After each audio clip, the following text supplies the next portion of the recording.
রাত পোহালি লোকসভা নির্বাচন, যেটা ডায়মন্ড হারবারের জন্য বড় পরীক্ষা। সব কেন্দ্র থেকে ডায়মন্ড হারবার দিকে মানুষ তাকিয়ে আছে।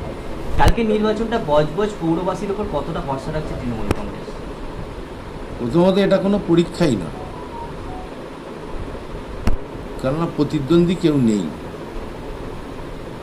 ইভিএম মেশিনে নাম থাকবে, মানুষের মনে কারো নাম নেই। একটাই নাম আছে, অভিষেক ব্যানার্জি।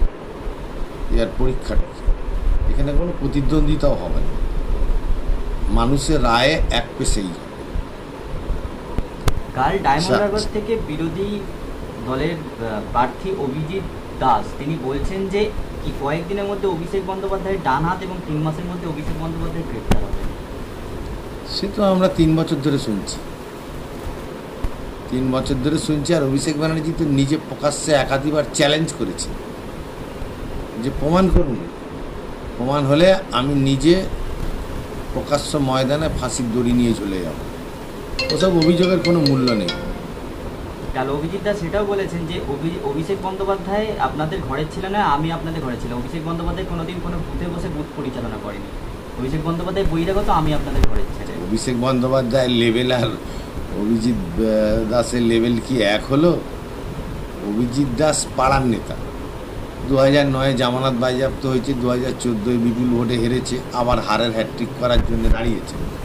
বিজেপির অনেক রথী মহারথীর নাম, সেলিব্রিটির নাম, বিচারপতির নাম, অনেক নাম ছিল। কে বলছে তালপাতা সিপাহীকে লক্ষাধিক ভোটে হারাবো, কে বলছে প্রাক্তন করে দেবো অভিষেক ব্যানার্জিতে। শেষমেশ কারো সাহস হয়নি এই লোকসভা কেন্দ্রে আসতে। ধরে বেঁধে দুবারের পরাজিত প্রার্থীকে পরাজয়ের হ্যাট্রিক করার জন্য দাঁড় করিয়েছে। সারা বছর তো দূরের কথা, মানুষ তৃণমূল ছাড়া কাউকে পাশে পায়? আর অভিষেক ব্যানার্জির কাজ এই চড়িয়াল ব্রিজ থেকে শুরু করে সম্প্রীতি উড়ালপুল, বাটা ব্রিজের নিচের রাস্তা, ট্রান্স মিউনিসিপ্যাল ওয়াটার প্রজেক্ট মহেশতলায়, যার ফলে বজবজ মহেশতলা পূজালী পৌরসভায় পানীয় জলের ব্যবস্থার উন্নতি, অসংখ্য কাজ। কোভিডের সময় 100% নাগরিক এই লোকসভা কেন্দ্রে ভ্যাকসিন পেয়েছে সব থেকে আগে। একদিনে 50,000 করোনার টেস্ট হয়েছে। এটা তো ডায়মন্ড হারবার মডেল। আগামী 10 বছরে তিনি 10,000 কোটি টাকার কাজ করবেন। এবং এর যে একটাও এক বিন্দু এক বর্ণ যে মিথ্যা নয়, সে তো বই বা এ তো তার তো বই আছে।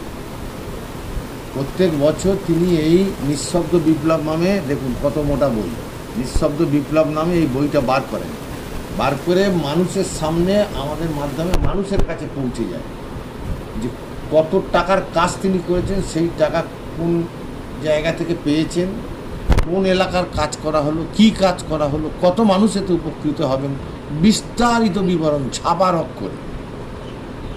তা মানুষ কাজ দেখবে না 5 বছর ছাড়া নির্বাচন এলে BJP, CPM, Congress, ISF, SUC 12 জন প্রার্থী, অভিষেক ব্যানার্জি ছাড়া বাকি 11 জনকে তো সারা বছর মানুষ খুঁজে পাবে না। মানুষের আপদে বিপদে কারা পাশে থাকবে? আমফান ঝড়ে হোক, এই রেমাল ঝড়ের পরে আমাদের সহকর্মীরা মানুষের পাশে দাঁড়িয়েছে।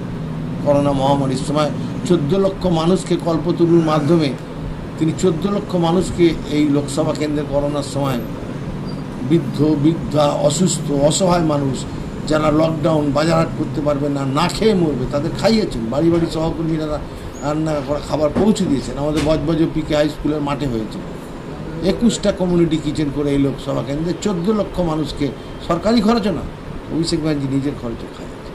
তো মানুষ তাকে দেখবে না তো কি? যারা ডুমুরের ফুল, যারা ভোট পাখি, ভোট এলে দেখা যাবে তাদের ভোট দেবে। মানুষের রায় পরিষ্কার হয়ে গেছে। 543টা লোকসভা কেন্দ্রের মধ্যে এখানে একটা রেকর্ড হচ্ছে যে একই কেন্দ্রে 2 জন প্রার্থীর হ্যাট্রিক। একজনের জয়ের হ্যাট্রিক অভিষেক ব্যানার্জির, আর একজনের পরাজয়ের হ্যাট্রিক বিজেপি প্রার্থী। এটা পরিষ্কার হয়ে গেছে।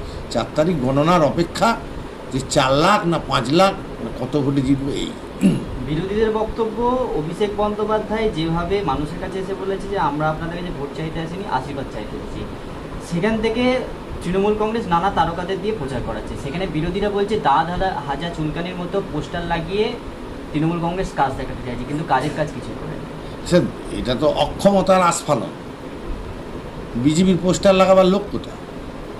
তারা ভোটার স্লিপ দিতে পারে না, বুথ ক্যাম্প করতে পারে না, পোলিং এজেন্ট করতে পারে না, মিটিং নেই, মিছিল নেই, প্রার্থীর দেখা নেই, লোকজন নেই, সংগঠন নেই, সারা বছর মানুষের সাথে নেই। তাদের এসব কুকথা বলা ছাড়া আর কি উপায় আছে? এই যে প্রধানমন্ত্রী, স্বরাষ্ট্রমন্ত্রী, কেন্দ্রীয় মন্ত্রীরা, বিজেপি শাসিত ডবল ইঞ্জিন রাজ্যের মুখ্যমন্ত্রীরা ভোট এলেই দমদম বিমানবন্দরে বিমান রাখার জায়গা পাওয়া যায় না, ডেলি প্যাসেঞ্জারে। একবারও বলতে পারছেন যে 10 বছরে কেন্দ্রের শাসন ক্ষমতায় থেকে মানুষের জন্য এই কাজ করেছি, এতে মানুষ উপকৃত হয়েছে, এতে মানুষ লাভবান হয়েছে? আর এই কাজগুলো অসমাপ্ত আছে বা অর্ধ সমাপ্ত আছে। আমাদের ভোট দিন, আমরা আবার ক্ষমতাসীন হলে এই কাজগুলো মানুষের জন্য আমরা কমপ্লিট করব। প্রধানমন্ত্রী বন্ধু বলতে পারছে, এসে শুধু মমতা ব্যানার্জির নামে কুৎসা, মিথ্যা, ষড়যন্ত্র, অপপ্রচার। রাজ্যের পাওনা টাকা আটকে রেখে দিয়েছে। 59 লক্ষ শ্রমিকের 100 দিনের কাজের টাকা আটকে রেখেছে। 11 লক্ষ মানুষের বাড়ির টাকা আটকে রেখেছে। 1,60,000 কোটি টাকা, 65,000 কোটি টাকা আটকে রেখে দিয়েছে। অথচ পশ্চিমবাংলা থেকে প্রতি বছর 4,60,000 কোটি টাকা তুলে নিয়ে যাচ্ছে। আচ্ছা, শেষ প্রশ্ন, দিল্লির গদিতে এনডিএ না ইন্ডিয়া? ইন্ডিয়া পরিষ্কার হয়ে গেছে, 100% পরিষ্কার হয়ে গেছে যে ইন্ডিয়া জোট দিল্লিতে ক্ষমতায় আসছে।